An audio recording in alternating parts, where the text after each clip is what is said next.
week, I have Keith Frazier with me, and This is none other than the great connector himself, Keith Frazier. I got Key in the building, y'all. One of these lives, I'ma make these ride with the wrong. I feel like I was limited to my creativity, and I just started noticing how I feel like in this world full of speed, especially in the creator economy, if you're not doing it fast enough, you're behind. like a lot of people, athletes-wise, wasn't doing marketing. I think that's where athletes do get nervous because they know this is not forever. Facts. And they can lose this tomorrow. Yeah. So where does mental health come in? I think just focus on your faith. What is it that you want to do? All these things, we're going to write them down. Yeah. We're going to plan it out. I don't think people really think about what an athlete really is going through when they get traded. Nah, that's tough. I feel like there was a lot of athletes that wasn't doing branding and marketing. I just went for it. I just did what most people don't do. I'm about to just jump in and see what I can bring opportunity. Anyway, what's up, y'all? It's your girl, Bree. We are back at the Content to Cash. I got Key in the building, y'all, whom I met. Shout out to Khalil. Thank you for the warm intro.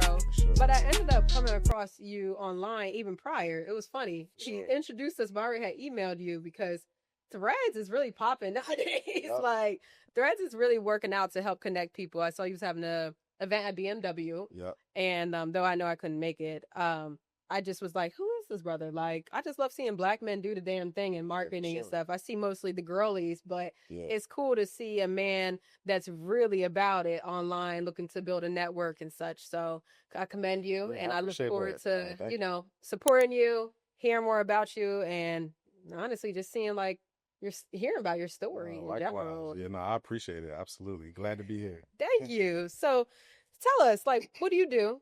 Okay. And how'd you get into it? And your name, of course. Yeah, so obviously my name Keith Frazier. I'm a brand talent manager. So I work with athletes, brands, do events, you name it, So been in it for the past 7 years. My background obviously been in sports. I thought basketball was going to be my way out, which it still was, but I thought originally I was going to work for an NBA team, which I ended up doing that for like 2 years. Well, 2 months. And them 2 months, I just noticed that it wasn't really, what I wanted to do. I felt like I was limited to my creativity. And I just started noticing how, like, a lot of people, athletes-wise, wasn't doing marketing as much as, you see it. You can see professional athletes and they're not branding themselves as much. And they might sign with an agency, and that agency might not even push them because they're not the biggest name. So kind of seemed like a wide open lane for me to jump into, and I took a leap.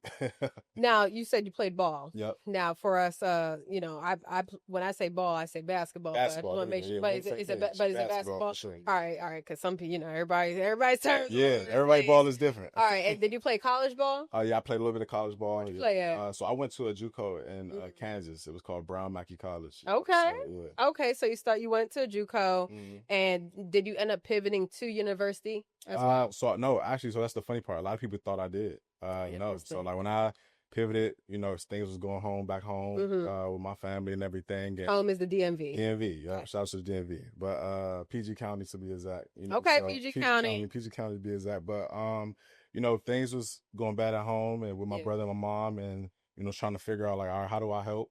But also, how do I continue to play ball? Like I was in a mix of like, what is it that I want to do?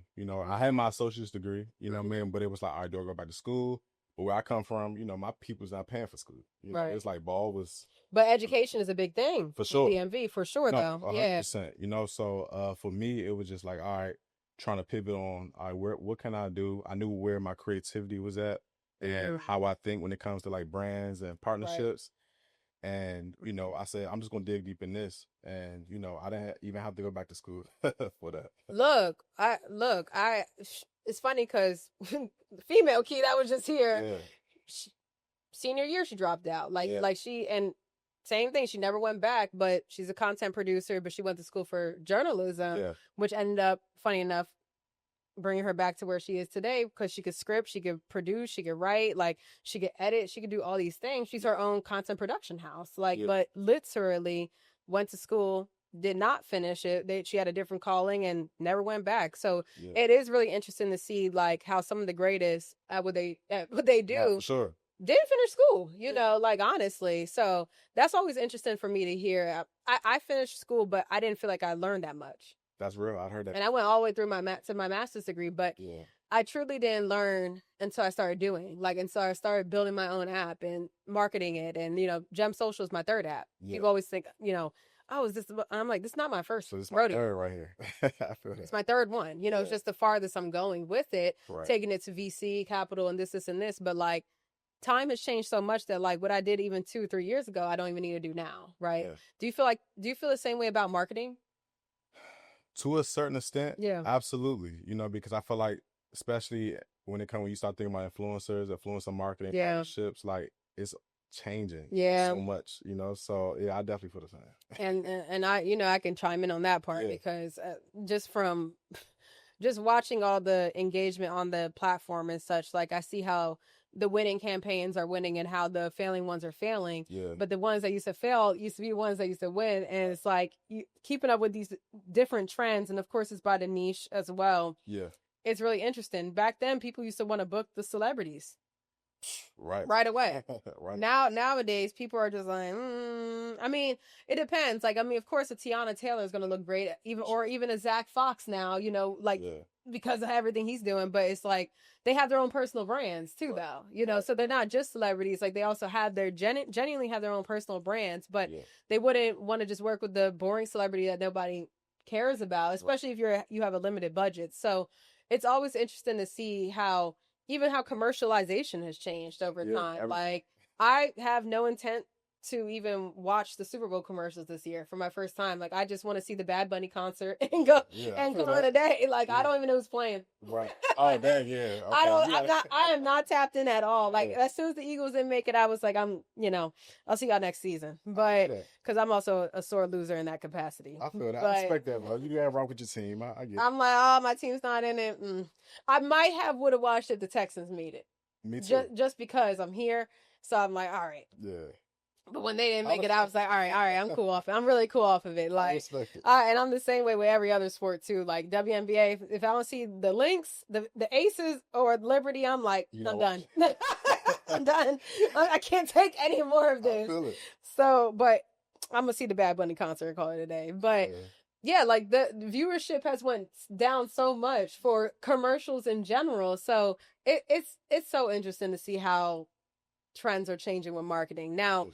When it comes to your particular position, are you working closer with the athletes to see what intentional what brands would be more intentional with them, or are you more on the brand side? Yeah. And then you're doing the opposite, trying to find the right athletes for the brands. No, you was crazy. I feel like I'm right in the middle.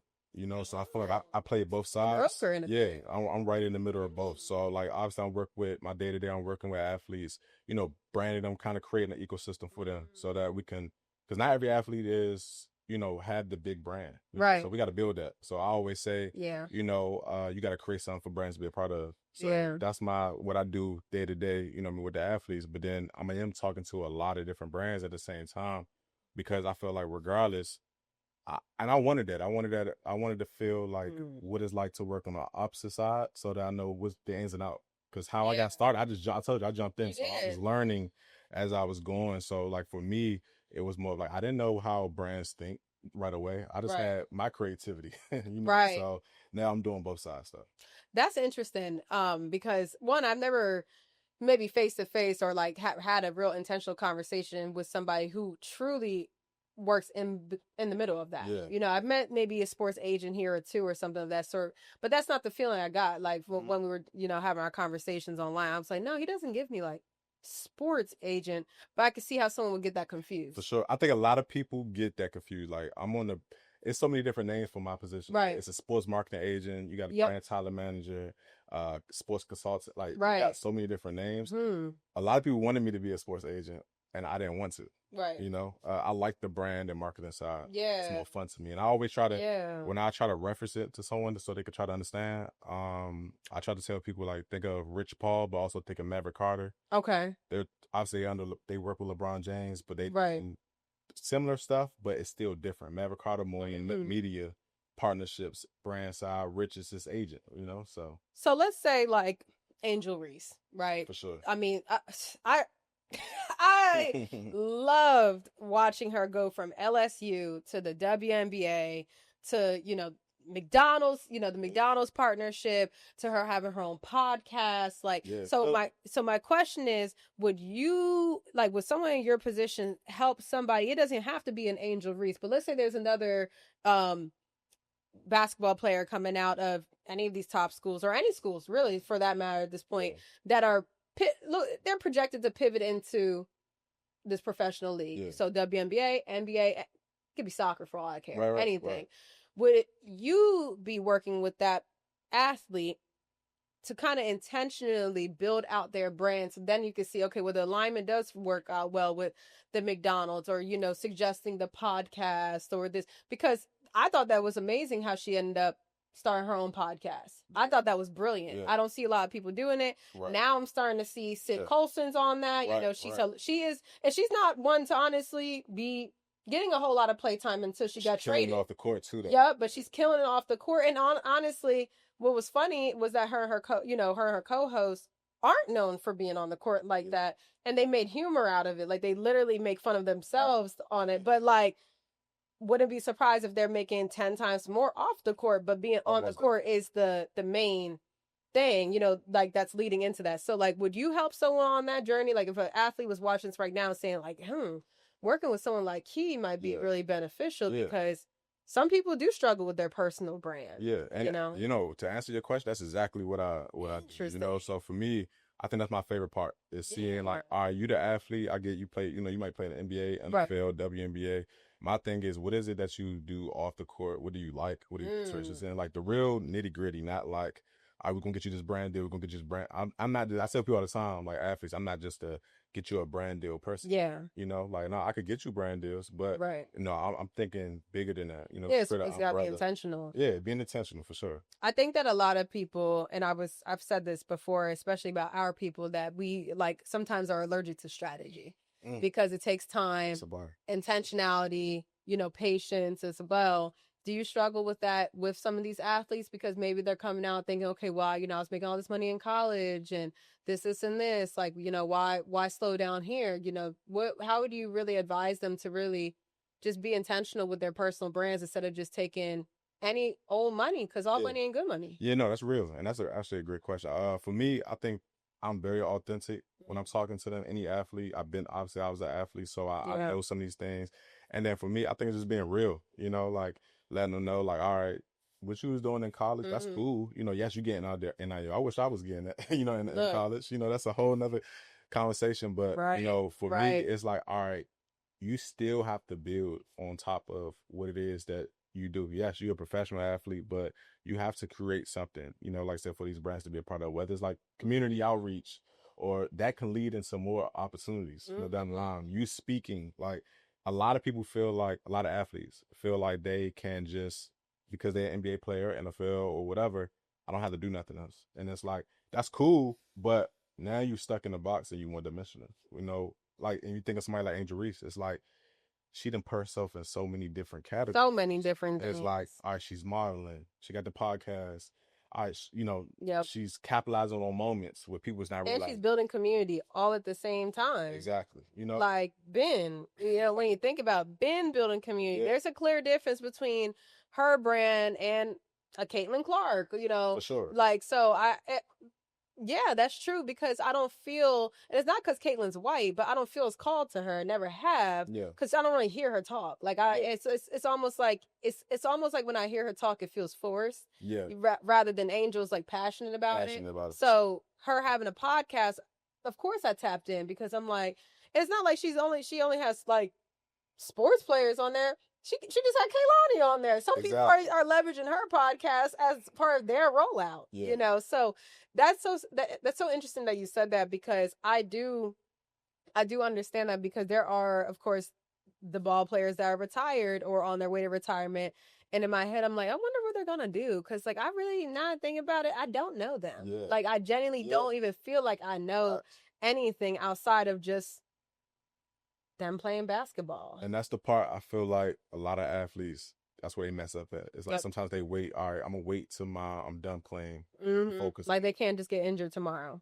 You could get injured, but then also I feel like your value go down when you're done playing. When you attach to your team and you're active and you go in cities and you meeting these different people, that's the way you want to capitalize the most. You know what I mean? Right. But if you're home now and you retire, it's like, yeah, you can still gonna be able to get stuff, but Right. imagine stuff you could get while you're playing. Like if you had a game and let's say you play for the Knicks, all them people that buy front row floor seat tickets, those are people you could be connecting with. You know, it's so many different levels. I feel like when you're playing, even if you're not playing, you don't even have to get the most playing time. Nope, you can still. Colson. That's what I'm saying. You don't even have to get the most play. But if you put yourself out there and you're just making connections, you go into different events and just trying stuff. You know, see if it works. I think that's interesting, and because I'm sure athletes that don't get play time, whether it's in college or whether it's in the professional leagues, I'm sure that there is that sense of confidence that goes down, right? For sure. But that's why I fuck with how Sid Colson went about it. And she's a Houston native too, you know. But of course, she's a Houston native, and there's other Houston natives like Brittany Griner who just know way more, right? Yeah. But I see Sid a part of more things online than a Brittany Griner, and that's exactly my point. Like I don't hear Brittany talk enough, you know, to be honest, and she probably has more of a reason to do that. Right. If we want to be honest, she could be talking more about her masculinity in the league. She could talk about her being mistaken as a man. Some people aren't mad enough, to be honest. I felt like Sid in some way, shape, or form had to have been mad enough about her position in the league, but at least she made it humorous. Yeah. And that's why I thought it was genius. So let's get into let's say about there's some people who don't have a good plan and kind of wait too long. What about the people that are a little overly excited on like, okay, I got this, and this idea, like it could be a bit overwhelming. Yeah. How would you wind someone down and be like, all right, look, I hear you. But how do you kind of ground an athlete that might be all over the place, but obviously they're motivated? No, for sure. I definitely had a lot of people like that, so that's why it's hilarious because I can think of a few that's in my head right now. But I think the biggest thing, like I said, is just this is where you do need somebody that's like strategy, you know, and it's like, all right, look, what is it that you want to do? All these things, we're gonna write them down. Yeah, we're gonna plan it out. You know what I mean? We're gonna plan it out. We're gonna do one thing at a time, and we're gonna build off of that. You know, and kind of like take them slow steps instead of feeling like, yo, we gotta jump everywhere. You don't have to, you know, like when you building something that's gonna have like longevity, you don't have to move fast at all, you know, like. Ooh, I like that. If you're building something that's have longevity, you don't have to. I think I had to hear that myself. I think a lot of people got to hear that though. I mean, even I had to, because it is so easy, especially in this world that's filled with like one of the KPIs now is speed, you know. So I feel like in this world full of speed, and especially in the creator economy where it feels like if you're not doing it fast enough, you're behind. It is still nice to know, okay, some people do it fast and crash out though. Facts. That's what we just was talking about here prior. Like the speed is great if you do it right, but also now you're likely to crash out faster. So it's like you did all this for what? Like the longevity. But even down to this podcast, I wanted to do this. Actually, I started this last year, but I got burnt out too fast because I made it like a thing where I had to try to get in here once a week. And the strategy, the most strategic thing was, how about you just have multiple guests in a day? Give it to the editor. Luckily, as you can see, sets up. They get the editor. They get it right then and there. And now I can relax for, you know, a month and get back into the excitement of it and strategize because I can look back at the videos and say, okay, this is what I would prefer in the edits. This is, you know, and also study other people. So I think what you said was amazing because I had to hear that reminder. Like I do want to have anything I do and I'm passionate about for a long time, but it doesn't have to be a rush. And I think that's where athletes do get nervous because they know this is not forever. Facts. And they can lose this tomorrow. You know, so where does mental health come in with that though? Yeah, no, that's real. I think just focus on your faith. Yeah. You know, I think that's the biggest thing. Obviously, like for us to keep going, God have God. And I'm like, you know, and that comes with, I think, with pace. You know, I think that's one of my keywords that I use. Like when I'm talking to athletes, it's just like, yo, instead of going fast, let's just get a slow pace. You know, especially if I'm just now working with them, starting off, I'm like, we're not going to do everything this month. we're gonna pace ourselves. But then also the mental part of it, whatever it is that you're going through, and we get it. Like being an athlete, it's tough. People get traded, you get released. It's so much stuff that can come with it. So it's like you just gotta again pace yourself, slow down, and take it all in, and build off of what's happening. It's okay to feel. Like we humans. I don't think people really think about what an athlete really is going through when they get traded. Nah, that's tough. I don't think so. I think that we just see on the headlines, and some people are selfishly excited, right? I have been. Sure. I'm not gonna lie. For sure. There's a few people that got traded that I was like, oh, thank you, God. Yeah, for sure. But also, people are being placed somewhere else, and it's like they build a relationship with their teammates. They build a relationship in the community. Yeah. Shit, maybe they like their apartment. Like, just. Now, listen, I done been in situations because, like, that's stuff I got to deal with. Interesting. So, like, even one of my clients that I work with, I remember he was in Seattle and he got traded right before the season started. Like, I'm talking about, like, you've been in this one place for 4.5 years and then you get traded to Chicago. And then you got to move everything that you built. Your kids is there, everything, and bring it to. Because what does that even look like? Like uprooting the kids or the wife, or like. Sometimes you can't move them right away, because you don't know what's going to happen in that situation. So it's like you're going into a brand new situation, you don't know what it's like. If let's say you don't perform or it's a wrong situation, now you might get released, you might get traded again. So. Now, when these athletes get traded. Because of course the first thing nosy people looking at is the contracts and stuff. Yeah. Like let's say it's like a $17 million contract around over 4 years or whatever.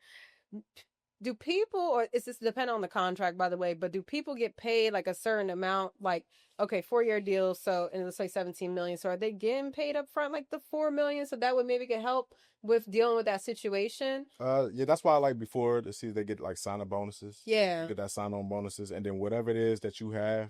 On that contract, the next team is taking on that contract. So you still gonna kind of get paid, or they might give you a brand new contract. Got it. So there's a sign-on, like not everybody's, but like let's say there is a sign-on bonus plus the contract. The next team will take that on. Okay, so there's some kind of cushion.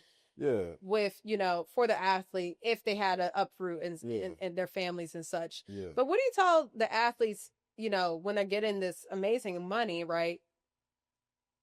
How to not blow it? Yeah. I think that's a real conversation. And everybody's different. Some like the party, some don't. Some more investing in things, some don't. So I think it depends on who you have. But I feel like the main thing is, especially if you in there or if you're a part of the team. And I think that's why it's so important, like for athletes, like you got to choose the right team. Like your manager, you got your brand manager, your day-to-day manager, you have your sports agent. Like all that really does matter because who you have in your corner is a reflection of you. And, if you pick the right people. That's real. For sure. And if you pick the wrong people, let's say you got an athlete that got a huge entourage. They want to bring everybody. That's cost. You got to think about, and I just seen it happen. I just seen it with athletes that will pay. I'm pay for my brother. I'm pay for my friends. I'm pay for their flights. I'm going to get them here. Then we're going to go out. I'm going to pay the tab. It's guys that's just around just to be around. You know what I mean? Like you got to deal with that. And I feel like that just comes with being. You gotta have some people that's not a yes man in your boundaries and boundaries. Boundaries for sure. Yeah. I have not only went to school with you, but I have a few friends in the NFL, and of course, like we don't publicly speak about that stuff. But like there are times when they call it like they know I've never been one to care about all their extra money. Yeah, for sure. Never. Anytime I've gone to a game, even the game I'm going to tomorrow, pay for out of my pocket. Like I'm like. Keep that for your family. Keep that for your wife or your husband or this or that, whatever it may be. But like, I never care about that kind of stuff, which is why they appreciate it more because they're like, you're the homie, you've been the homie, blah, blah. And I'm like, yeah, but like, you need boundaries. Because if you are so quick to, last time I was there, I saw all kinds of stuff like, why are you blowing all your money? Did you buy a house yet? Did you do this? Did you start investing? So I know while it might not be exactly in your particular title, but when it comes to your clients on the sports side, are you putting them in a position where they need to talk to maybe like that financial advisor or a business consultant, or whatever resource they need, even if they don't want to hear it?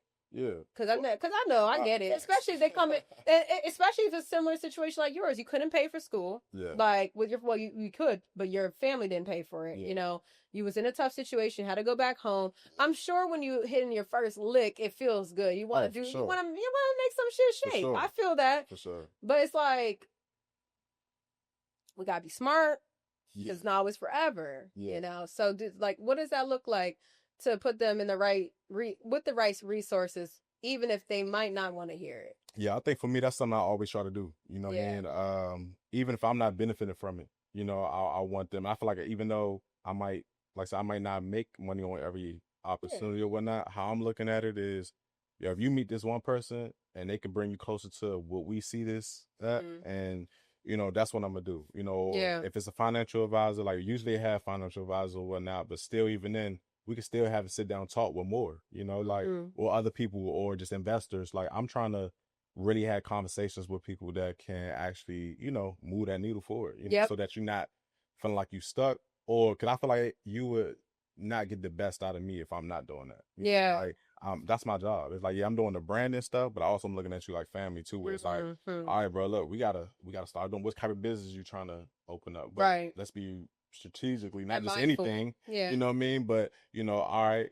And also, I don't have all the answers, you know? So for me, I feel like how I need to be resourceful and reach out to my network or network of people that know people that know people, and be like, all right, this person handles this. Like, he's trying to open up a smoothie shop. Okay, look, how do we do it the right way? So that we're not just blowing money on the, you know, like franchise. you need the right, you know what I mean? resources. Right resources, like, you know? So. Look, and I tell people, especially even me starting a tech company, like, the biggest way I was able to succeed and what I did was being and having the right resources, even if I had to pay for it. Yeah. Because advisement, mentorship, like, these things don't have to be free. Give some money, give some equity, something. But I would rather not feel like I'm chasing my own tail if I could be guided, you know. And I feel the same way about what you're talking about. Like, that's good. Now, when it comes to guidance, because you mentioned that you didn't finish school, but you just got in the mud with it. How did you get started? Oh man, I jumped in it. For me, like I told you, when COVID happened, you know, I was with the Wizards for 2 months. COVID happened. They said, look, you could get your job. Wizards. So you know Ashley? Do you know Ashley? I do know Ashley. Okay. Gotcha. So I was with the Wizards for 2 months. COVID happened. They said, and I had just got the opportunity to work with them. So I felt like, I just got my opportunity. I'm about to kill it. I was there for them 2 months, and I noticed, like I said, I wasn't able to be as creative as I want. But then COVID happened, and it was like, all right, look, you better shut everything down. You could get your job back when, you know, once we figure it out. Right. For me, I just feel like that wasn't secure enough for me. And you know, I'm way too creative. I feel like I could come up with something. I still feel like it was something else that I needed to do, you know? And like I told you earlier, like, I feel like it was a lot of athletes that wasn't doing branding and marketing from people that I knew, team, whatever. And I was like, I'm about to just jump in and see what I could bring opportunity. So long story short, I ended up reaching out to this guy who's a client of mine. Shout out to Daryl Taylor. You know, he was getting drafted by Seattle Seahawks at the time. 2nd round draft pick. He was just new to Seattle. And at the time, I only been to Seattle one time. So I knew about some food spots and everything. And I DM'd him. He ghosted me. But what I did was I ended up calling this smoothie shop that was very popular in Seattle. And I was like, look, I got a guy that just got drafted. I'm trying to see how I could get his own smoothie, put on the menu, do a meet and greet. Super risky, but, you know, they said, yeah, how much? I didn't even know how much to charge or anything. And I ended up calling somebody that used to play in the NBA. He gave me some advice on like where I should price it. And I said a number, and it was like, yeah, let's do it. So I ended up hitting him up on the DM and was like, look, I got a smoothie shop deal for you if you want it. At the time, this is first marketing. You went and did the deal. Yeah. You know, like, you didn't push it, like, it wasn't all the way through yet, but you already had it set up. Yeah. And now you just went back to who you want as a client. Yeah. And I just feel like, for me, are you going to listen to somebody that's like in your DM that's saying, oh, bro, I want to work with you. I want to work with you. I know I could do this. Or you want to have somebody that's like, look, I got something for you. And I feel like that was my approach from the same way. Now, I feel like referrals starting to come down. But like when I first started, like, everybody that I was working with, I was trying to see if I could bring something to. So it's safe to say that you're not necessarily like working for a particular company doing this. Like this is your business. Yeah, I've been You're independent for since COVID. Wow. Yeah. So and then obviously started Bridge League, which the BMW, Yep. the event, Yep. you know what I mean? So and like I said, that just came about me was That's amazing. bored in Seattle and just wanted to do something to bring athletes, brands, and like youth together, you know. So it's so interesting. So now, now does your client still play for Seattle? No, he don't play for Seattle no more. Like it's an off season, you know. So they obviously, you know, he was just with Houston, you know. So now we're about to see what he's gonna do in free agency. Yep. Which is fun because you never know guys end up or whatnot. So, but yeah, we've been together since then, you know. So like him, and it just led on to working with more people.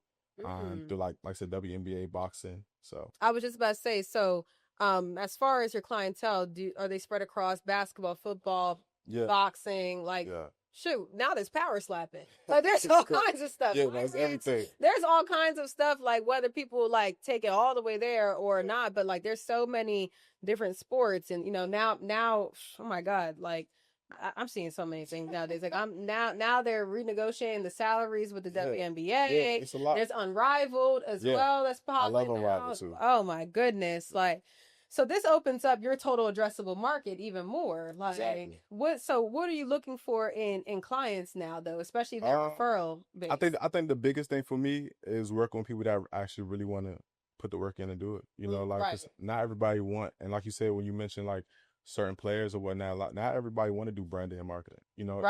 It is like it's a two-way street. Yeah. Like, I can't be the only person working, you know. And I think for me, all I want is like you to be authentic, be yourself.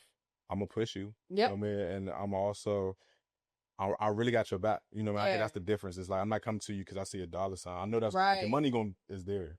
You know what I mean? But it's like, and always can we, you know what I mean? It's always going to be there. But my thing is like, do I like you? Can we work with each other? Right. Like, and, you know, now you're a part of the family. You know, that's what I want. I want that type of energy because I know I'm good at what I do, you know, and I actually behave like that. And I feel like I proved that, you know, so. I'm impressed by that smoothie thing. I ain't gonna hold you because I don't hear it enough. Like I'm like, and I tell some of my friends even now that are going into starting their own independent firms too. Like I'm like, you got to really be competitive. Like you got to really like differentiate yourself. That's a key way to differentiate yourself. Instead of getting your feelings about being ghosted, you was like, nah, I'm gonna give him a reason to pick up his phone. I just feel like I had no choice. It was either that or what I was going to stay home and wait for somebody to give me an opportunity. I don't have my degree, my 4-year degree, you know, my bachelor's. And so it's competition. So I'm like, at this point, it was like I need to prove myself that I can do it. And I had a lot of faith. That take a lot of faith to move from DMV to Seattle. I ain't know. Right after that, I moved to Seattle. So when did LA come in? Oh, so LA. So shout out to Accelerated Sports Career Academy. When I first got started, and I knew that I really wanted to work in sports.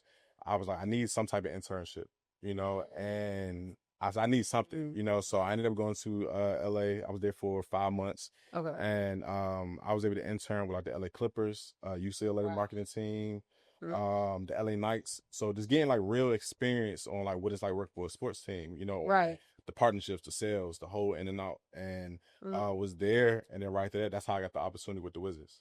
Now, how do you also work with overseas players?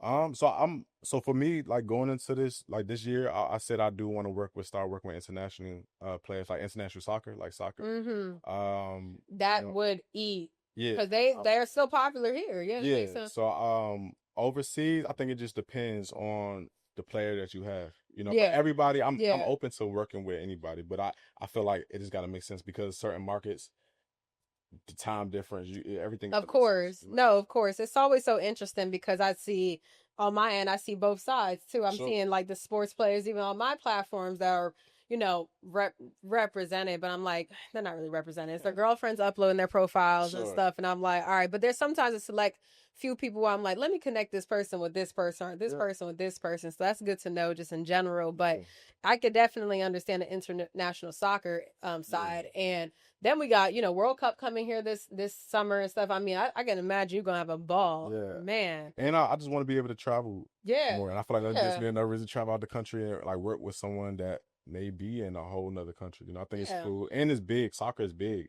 out the country. So, and they make a lot of money out there and everything. So, and I just want to test myself. Obviously, I don't have a soccer background, right? You know, but I just want to prove to myself that I could work with anybody, you know? Because you can. Yeah. Because you can. Well, that, and it kind of, answered my next question, because I was going to say, where do you want to take your business this year, since it's February right now? I think the biggest thing, my main focus been in Bridge League, gaming platform that I've been doing, like just building that more. I feel like the BMW, like I did in Seattle, partnered with Microsoft. Yeah.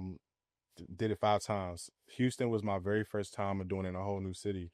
And what I really wanted to do it here in Houston, because I wanted to prove that the concept could work outside of Seattle, because Seattle I had it inside of Microsoft. Right. Here I had to do it outside, and that concept, I'm like, I'm building it out where, especially like you said, FIFA World Cup is coming, WNBA All-Star. I'm trying to activate, because I feel like I know I can. And if I'm bringing the right people, that's why I reached out to like you and different people, like, yo, come in the room, let's see how we could work with each other, break bread, because especially if part of this event, because I'm like, it's opening up another opportunity for other people, Absolutely. I like that you came down to Houston with that fire, because that's how I felt about coming from Miami. I moved here from Miami. Okay, yeah. And if you haven't already seen, Houston's slow. Like Houston is slow. It's a big city. It's a big city, but it's slow. It's slow. And I love seeing, change makers like yourself come here, because there's so much land of opportunity, but it's just slow. So when people like you come here, it does kind of speed it up in a good way, because there are so many more opportunities that could be circulated here, but we need those circulators, you know what I'm saying? Now, do you see yourself staying in Houston? Because like you said, your client is a free agent, right? Yeah. So let's say that, he was to, I don't know, get picked up in Minnesota. Like, does that mean that you got to go to Minnesota at this point in your career now? No, I still want to stay in Houston, just because I feel I've been making a lot of good connections here, a lot of people, and I also see what I could do here with what I have, So, but wherever he go, I'm always gonna be there. Oh yeah, because he always travels. Travel. Get on the flight.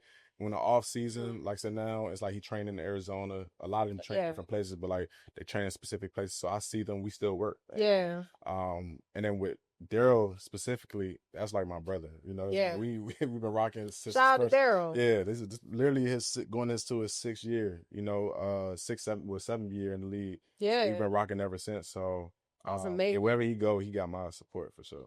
That's amazing. Yeah, man. It's amazing to have someone here who works so closely with someone in the league, because I think, like, honestly, even down to like where they train at, I didn't even think about that. They train in different states and stuff. Some people might think, oh, if he's, with the Seattle, with Seattle, right? Like he trains in Seattle, and it's like, that's not true. It's a lot of stuff behind the scenes people don't see. Like now, does he train in Arizona because he prefers those coaches out there? Like he's more, what's the word? Like, does he feel like he gets more value in Arizona? I think the biggest thing is just like, the coaches that he have out there, a lot of the top athletes go there and train. Like you got different states. You got Arizona, you got Miami, you got a lot you got a lot of different places, but I think he just been comfortable with the group that he's been with. So he go out there and stay with, like, I want to say like 2 to 3 months out there, and then get ready for the upcoming season. So what's so interesting, how you said, like, you didn't have that background about soccer, but now I remember you started in basketball.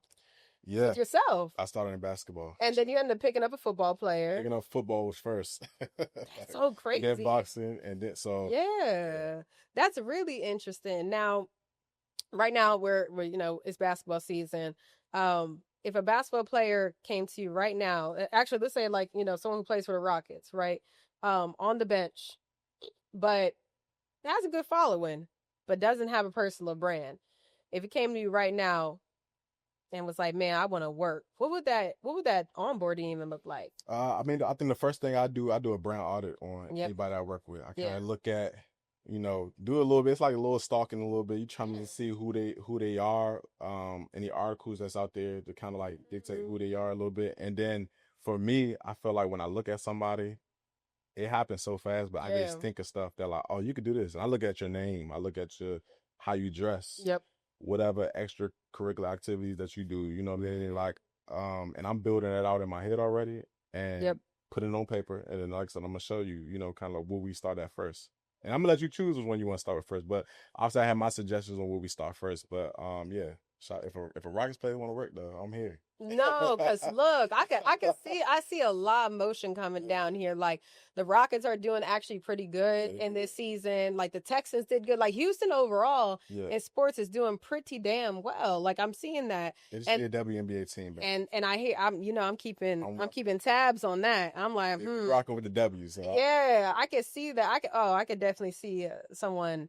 Do you want to work with a WNBA player? For sure, I'm always open. Like I said, even in Seattle, shout out to Jewel Lloyd, for the Storm. Like she was one of the first people that kind of like showing learn. I could definitely support. I'm open. You know what I mean? Like I said, how I look at it, and I want to, like, because I feel like, people be trying to be forgetting sometimes. Like these women are still professional athletes. That can get it done. At a high level, they still have brands. Some of their brands are better than the men, so right. I'm always open to it. They have a little bit more stickiness to them sometimes because they still are for sure females too in real. So like it's interesting how they're drawing in the female and male attention. Yeah. Like so that's interesting. I'm gonna keep that in mind because I'm seeing like some of them are starting to follow and stuff, and I'm like, I wonder like who can I pair up who with, but I could definitely see someone like Court on your clientele list. Like that's so dope. I love what you're doing, man. Like you're like the first of this kind of career on this podcast, because it's honestly like we gotta be honest, like it's hard to get into that, especially working with athletes. But the fact that you didn't wait for an opportunity to like come, like you didn't go and just get a job in it, like you built your own job. I tried to. That's the funny part. Nobody was hiring me. They was like, oh, you don't got experience. I'm like, how I'm supposed to, what I mean? The same line is how I'm supposed to get experience. But again, like I said, I just couldn't wait. Like I was like, I knew what I had, and it was just like, all right, let me show you what. Yep, what I got. And then their agencies, I'm independent, so it's like their agencies saying like, oh, how is our guy doing this marketing stuff? And then the whole time is me, behind the scenes doing this. So yeah, I feel like it was just no choice. I just had to show, to create a seat. That's all. I know that's right. Now, this time next year, where do you see yourself? Now, it doesn't have to be like location wise, but. I think this time next year for sure. I want Bridge League to have a title sponsor for like, a corporate partnership, a year long, partnership where it's like, I don't know, we're gonna name Sprite or so, somebody that's gonna be that title spotter for Bridge League, because I know with my head with that, I know what I got with that.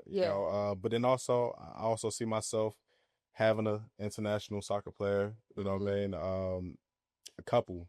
Because I really do see the value in that. And then also just speaking more as different schools. I want to do a tour. I feel like I've been doing that a little bit with like speaking to different schools, HBCUs. I just spoke at Texas Southern, so I want to speak at a lot more schools, because I feel like a lot of people don't realize this is actually a career that you get into, and if you don't finish, there's something you could do. But I think it just takes a certain type of person, to do it. So I just want to be able to show that you can, do it. There's no excuse. You do got a degree. You got an extra foot, but it's like, now what else do you have, with that? Look, and I know people that have a degree that ain't do nothing with it.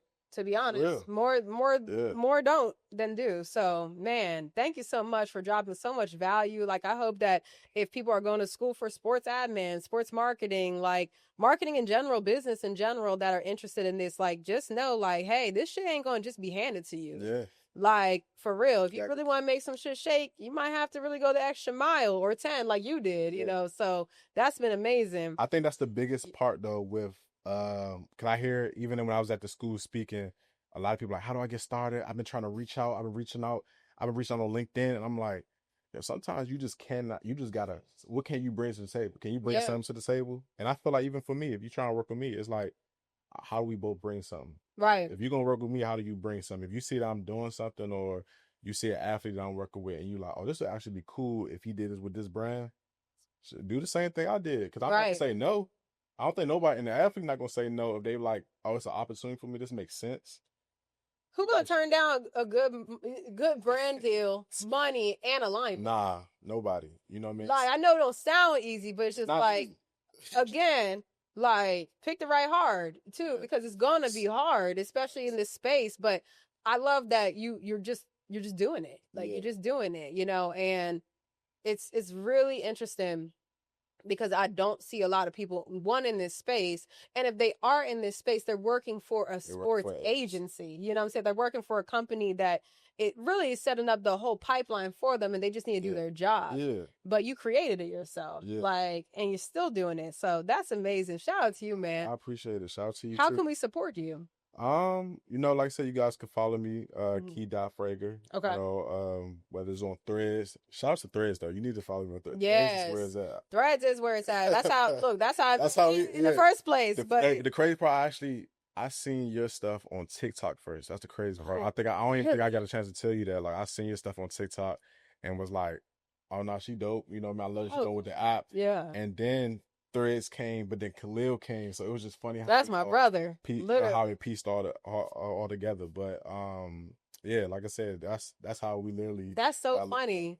And I always tell Khalil, I'm like, yeah, like I don't feel like I get that much reach on TikTok, so it's always nice to hear those things, because lately people say the same thing, TikTok and Threads, and I'm like, that's so crazy because I get the least amount of engagement on TikTok, but Threads.